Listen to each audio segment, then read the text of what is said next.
India is fully helping Israel and US in putting an end to terrorist Iranian regime. Just like Israel's end goal of Greater Israel, our end goal remains Akhand Bharat. আন্তর্জাতিক রাজনীতির দাবার বোর্ডে একটি ভুল চাল কিভাবে একটি উদীয়মান আঞ্চলিক শক্তির ভবিষ্যৎ বদলে দিতে পারে। সাম্প্রতিক ইরান এবং ইসরায়েল সংঘাতে বিশ্ববাসী অনেক চমক দেখেছে, কিন্তু এই পুরো ডামাডোলের আড়ালে সবচেয়ে বড় ভূ রাজনৈতিক ক্ষতিটি সম্ভবত হয়েছে ভারতের। হ্যাঁ, ঠিকই শুনছেন। আপাতদৃষ্টিতে মনে হতে পারে এই যুদ্ধ তো মধ্যপ্রাচ্যের, এখানে ভারতের হারজিতের কি আছে? কিন্তু আন্তর্জাতিক সম্পর্কের গভীরে তাকালে দেখা যাবে এই সংঘাতে নরেন্দ্র মোদী সরকারের নেওয়া একটি কৌশলগত সিদ্ধান্ত ভারতের পররাষ্ট্রনীতির ইতিহাসে এক মারাত্মক ভুল হিসেবে লেখা হতে চলেছে। শুরু থেকেই এই সংঘাতে ভারত প্রকাশ্যে এবং অপ্রকাশ্যে ইসরায়েলের পক্ষ নিয়েছে, কিন্তু এই একপাক্ষিক সমর্থন ভারতের জন্য কী বয়ে এনেছে? এই ভিডিওতে আমরা বিশ্লেষণ করব কিভাবে ইসরায়েলকে সমর্থন করতে গিয়ে ভারত তার অন্যতম গুরুত্বপূর্ণ মিত্র ইরানকে হারিয়েছে, কিভাবে এই সুযোগ কাজে লাগিয়ে পাকিস্তান ডিপ্লোম্যাটিক মাস্টার স্ট্রোক দিয়েছে, এবং কেন মোদির এই সিদ্ধান্ত ভারতকে বছরের পর বছর ভোগাবে। সবাইকে আমার চ্যানেলে স্বাগতম। আজকে আমরা আলোচনা করব ইরান ইসরায়েল আমেরিকা যুদ্ধে কিভাবে মোদির ভুলে ভারতও পরাজিত হলো। পুরো বিষয়টি বুঝতে সম্পূর্ণ ভিডিওটি দেখার অনুরোধ রইল। চলুন আমরা শুরু করি। শুরুতেই আসা যাক ভারতের আঞ্চলিক শক্তির স্বপ্নের কথায়।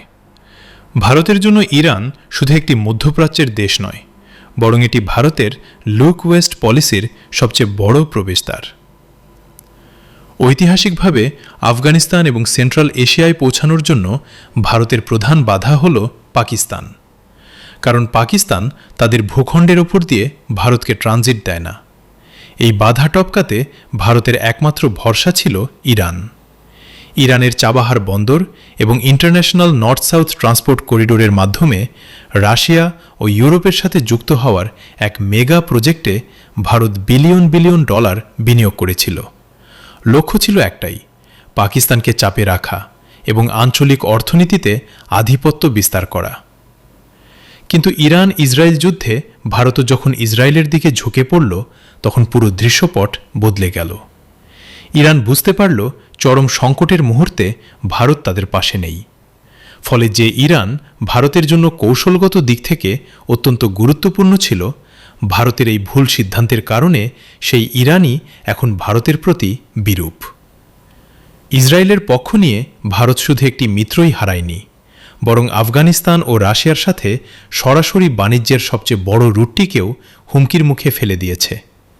এটি আঞ্চলিক পরাশক্তি হওয়ার দৌড়ে ভারতের এই পদক্ষেপ এক বিশাল লস।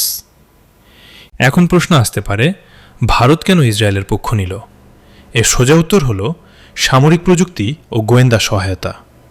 এটা ঠিক যে ইসরায়েল ভারতকে ড্রোন, রাডার এবং অত্যাধুনিক অস্ত্র দিয়ে সাহায্য করে, কিন্তু একটি দেশের অর্থনীতি তো শুধু অস্ত্র দিয়ে চলে না।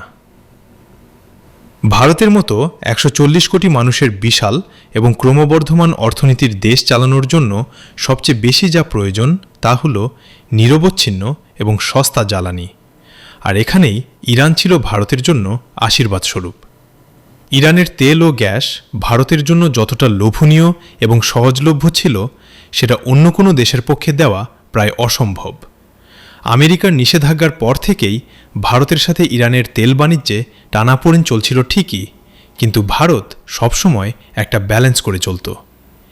এই যুদ্ধে সরাসরি ইসরায়েলের পক্ষ নেওয়ায় ইরান ভারতের জন্য সেই জ্বালানির দরজা পুরোপুরি বন্ধ করার সুযোগ পেল। সামরিক দিক দিয়ে ইসরায়েল ভারতের যতই কাজে আসুক না কেন, জ্বালানি নিরাপত্তা এবং ভূকৌশলগত অবস্থানের দিক থেকে ইরান ভারতের জন্য অনেক বেশি গুরুত্বপূর্ণ মিত্র ছিল। এই সহজ সমীকরণটি বুঝতে মোদী সরকার নিদারুণভাবে ব্যর্থ হয়েছে।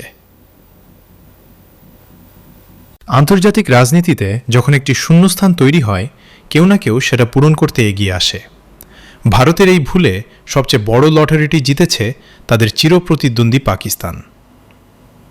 খেয়াল করে দেখুন, গত কয়েক বছর ধরে পাকিস্তান বিশ্ব কূটনীতিতে প্রায় একঘরে হয়েছিল।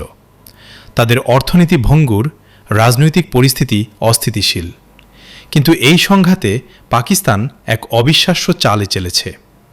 যেখানে ভারত ইসরায়েলের পক্ষ নিয়ে নিজেদের বিতর্কিত করেছে, সেখানে পাকিস্তান অত্যন্ত সুকৌশলে মধ্যস্থতাকারীর ভূমিকায় অবতীর্ণ হয়েছে।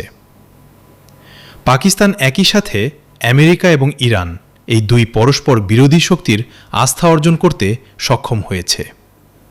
এই ঘটনায় পাকিস্তানকে একঘরে করার জন্য ভারতের যে দীর্ঘমেয়াদী কৌশল ছিল তা মারাত্মকভাবে ব্যাহত হয়েছে।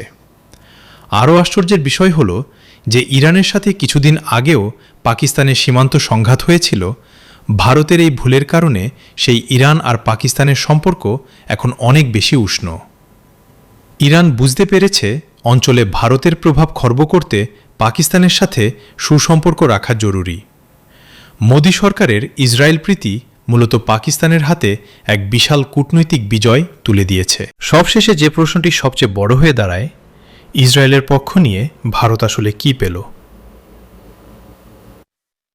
কূটনৈতিক বিশ্লেষকদের মতে ভারত মূলত কিছুই পায়নি। ভারত যদি এই যুদ্ধে নিরপেক্ষ থাকত বা ইরানের বিপক্ষে না যেত, তাহলেও ইসরায়েলের কাছ থেকে তারা যে সুবিধাগুলো পায় তা পেত। কারণ ইসরায়েলের নিজেদের অস্ত্র ব্যবসার জন্যই ভারতের বিশাল বাজার প্রয়োজন।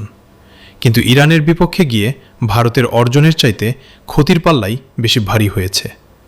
সবচেয়ে ভয়ঙ্কর ব্যাপারটি ঘটেছে ভারত মহাসাগরে। ভারত উপকূলে ইরানের জাহাজে আমেরিকার যে হামলা হয়েছে তা ভারতের পরোক্ষ সহযোগিতাতেই হয়েছে বলে আন্তর্জাতিক মহলে জোরালো আলোচনা আছে। এর ফলে কি হলো? ভারত তার দীর্ঘদিনের জোট নিরপেক্ষ বা নন অ্যালাইন্ড দেশের যে ইমেজ তা পুরো বিশ্বের কাছে হারালো। গ্লোবাল সাউথের যে নেতা হিসেবে ভারত নিজেকে প্রতিষ্ঠিত করতে চেয়েছিল, সেই আস্থায় বড় ধরনের চির ধরেছে। অন্যদিকে আমেরিকা বা ইসরায়েল থেকে ভারত নতুন করে এমন কোনো অভূতপূর্ব সুবিধাও পায়নি যা এই বিশাল ক্ষতির সমতুল্য হতে পারে। ভারত সরকারের বা বলা যায় প্রধানমন্ত্রী নরেন্দ্র মোদীর এই সিদ্ধান্ত নেওয়ার পিছনে প্রো ইসরায়েল নীতির একটা প্রত্যক্ষ মদদ আছে। ভারতীয় উগ্রবাদী মাইন্ডসেট ইসরায়েলকে খুব সম্মানের চোখে দেখে, কিন্তু তারা এই সিদ্ধান্ত নেওয়ার ক্ষেত্রে যেহেতু ইসরায়েলকে ইরানের আগে এনেছে, এটা তাদের একটা বিরাট স্ট্র্যাটেজিক ভুল। কারণ আমরা জিওগ্রাফি চেঞ্জ করতে পারবো না। ইরান ভারতের অনেক কাছে, ইরান পাকিস্তানকে চাপে রাখার ক্ষেত্রে ভারতকে অনেক সাহায্য করতে পারত, কিন্তু ভারত এখানে ইসরায়েলের পথাবলম্বন করে আসলে নিজেদেরই ক্ষতি করেছে। এই বিষয়টা আমরা ভবিষ্যতে আরো ডেপথ হিসাবে দেখতে পারবো। সে পর্যন্ত আমাদের অপেক্ষা করতে হবে। সবকিছু মিলিয়ে দেখলে এটি স্পষ্ট যে এই সংঘাতের পুরো প্রক্রিয়ায় মোদী সরকারের ইসরায়েলের পক্ষ নেওয়ার সিদ্ধান্ত ভারতের পররাষ্ট্রনীতির জন্য এক মারাত্মক ভুল ছিল। আঞ্চলিক ভূরাজনীতিতে নিজেদের অবস্থান দুর্বল করা, জ্বালানি নিরাপত্তাকে হুমকির মুখে ফেলা এবং পাকিস্তানকে বিনা পরিশ্রমে কূটনৈতিক সুবিধা পাইয়ে দেওয়া, সব মিলিয়ে ভারতের এই ক্ষতি সহজে পূরণ হওয়ার নয়। এই ভুল সিদ্ধান্তের মাসুল ভারতকে আগামী বহু বছর ধরে বিন্দু বিন্দু করে চোকাতে হবে। আমার এই কন্টেন্টটি যদি আপনাদের ভালো লেগে থাকে, আপনারা লাইক, শেয়ার, কমেন্ট করতে পারেন, আপনাদের মতামত জানাতে পারেন, এবং খুব ভালো হয় আপনারা যদি সাবস্ক্রাইব করে চ্যানেলটির পাশে থাকতে পারেন। সবাইকে পরবর্তীতে অন্য একটা ভিডিওতে সবার সাথে দেখা হবে। বিদায়।